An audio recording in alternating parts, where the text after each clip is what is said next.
In the recent debate between atheist philosopher Christopher Hitchens and intelligent design creationist William Dembski, Dembski opened his arguments with a string of logical fallacies, beginning with this composite straw man. Is atheism demands a materialistic form of evolution, and there's only one going theory of it, namely Darwinism. The alternative, which places us here as the result of design, is for him a non-starter. It's unthinkable.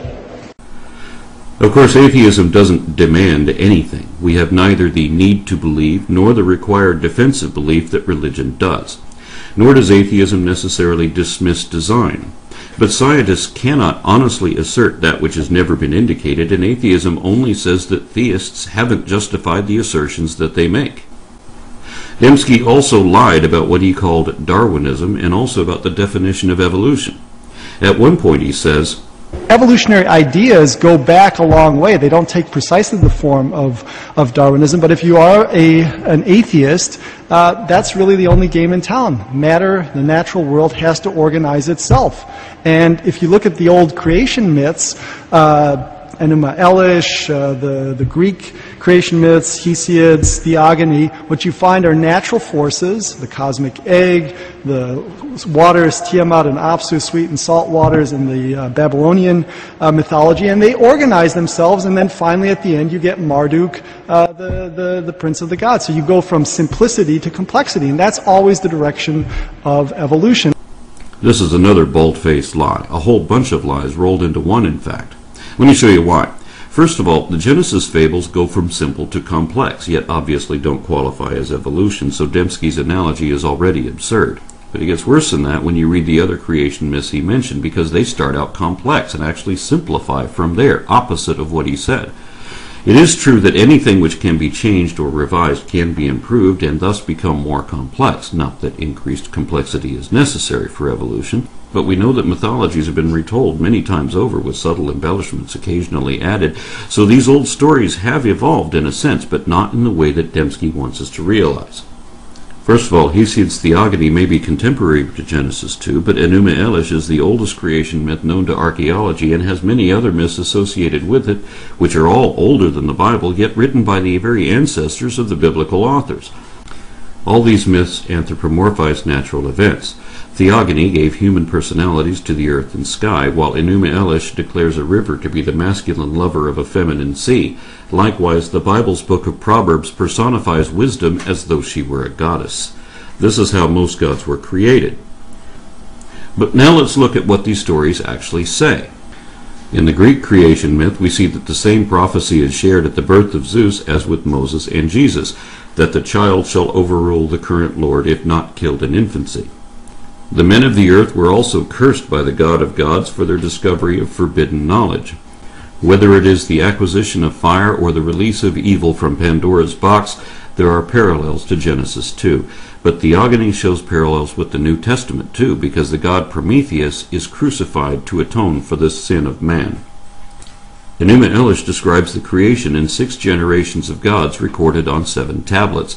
The 6th divine generation included Marduk, who created man to complete their work so that future generations, beginning with the 7th, could rest. Even the method of creation is similar to Yahweh's creation of Eve in Genesis 2. The creation of the first men and women in Genesis 1 is paralleled by another pre-biblical myth, the Epic of Atrahasis, wherein clay figurines are washed in the blood of a god who is sacrificed that they might come to life. All of these evidently inspired the familiar revisions which are eventually compiled into the Bible. None of them are remotely evolutionary or materialist, and all of them are quite the opposite of everything Dembski said they were. A professor of philosophy with degrees in both theology and psychology has no excuse for an error of this magnitude, especially when... My dad was a biologist. He taught evolutionary biology. When Hitchens took the floor again, he accurately observed that Western monotheism has always been initially hostile to significant revelations of science until these became so humiliatingly obvious that even those in the business of denying reality were forced to accept them. Hitchens also turned to the void already absent of any evidence to indicate God and filled that with negative evidence, further diminishing the likelihood. Things like universal chaos, rampant extinctions, various examples of scriptural and practical contradictions inherent in the common assumptions of Abrahamic theism. But in defense of evolution, Hitchens usually cited Christian evolutionists, preemptively disproving some of Dembski's predicted allegations, although Dembski still went on to make those accusations anyway. Most importantly, Hitchens argued for the value of objective analysis, which he described as evidence against interest. He also pointed out that we are primates and all that that implies, both for evolution and against Dembski's idea of the image of God. I would have fleshed out our taxonomy a good deal further, but of course Dembski exhibits no knowledge of that subject and is required by his faith to dismiss it, which he tried to do using one of the staples of creationist misrepresentation. I think there's a fair amount of common ancestry, but I'm certainly not an advocate of universal common ancestry. I just don't think the fossil record bears that out. I think the Cambrian explosion is a perfect example where you have just you have these forms which are just there, poof, and there are no precursors. The Cambrian is the first period of the Paleozoic era. It's a span of about 50 million years wherein the earliest forms of all the current phyla appeared and many more were already extinct by the end, and it ended hundreds of millions of years ago, before there were any mammals, reptiles, amphibians, or anything else of that sort. Not even sharks, insects, or recognizable plants existed yet, but Dembski expects us to believe that Bambi and Thumper and Curious George were suddenly poofed into a world of trees and flowers and chirping birds out of nothing all at once. He believes this only because his storybook says so, but that is not what paleontology shows, and he knows it. Very few Cambrian fauna still look like their modern descendants, and most of the rest died out since then, and some were so alien to our time as to defy classification. There were even some macroscopic animals who seem to have gone extinct before the Cambrian explosion. How is any of that either inconsistent with evolution or supportive of intelligent design? How is it that animals as complex as trilobites and brachiopods could spring forth so suddenly, completely formed without a trace of their ancestors in the underlying strata? Trilobites are the earliest members of a clade which today includes horseshoe crabs, scorpions, spiders, mites, and a handful of other horrors, none of which yet existed in the Cambrian, or they existed but were not yet fully formed. All these groups were derived during the Cambrian, along with Eurypterids and aglaspids, earlier xiphosaurs with a dozen or so eyes on their tails of all places, and many other crazy things which survived that age, and all of them are found in a chronological sequence implying stages of development from trilobites.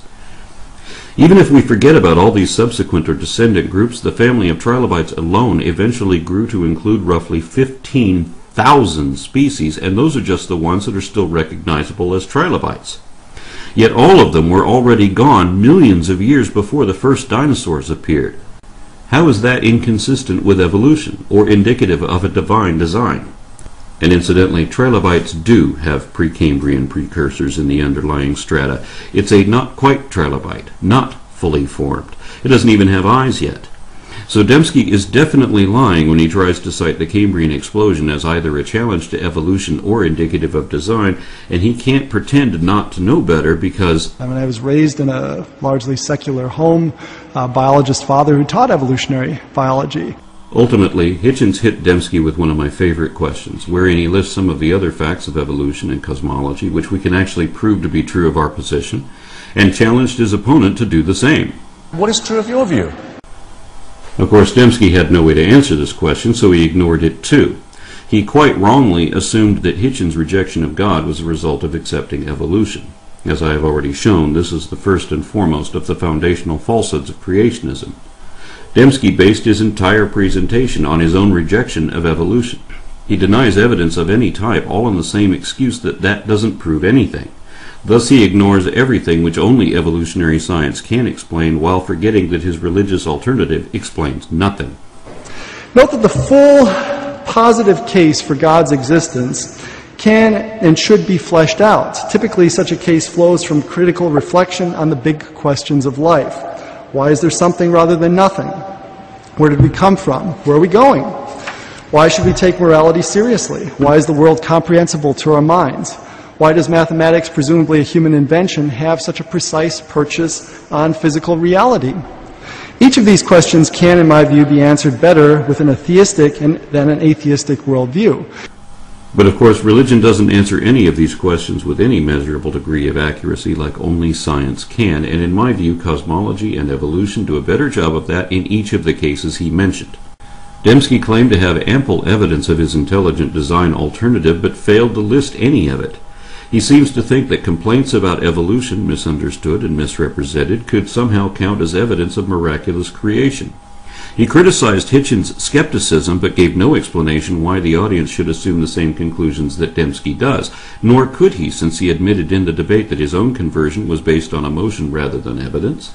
And without presenting any evidence at all, Dembski said that his argument had somehow already established the existence of God.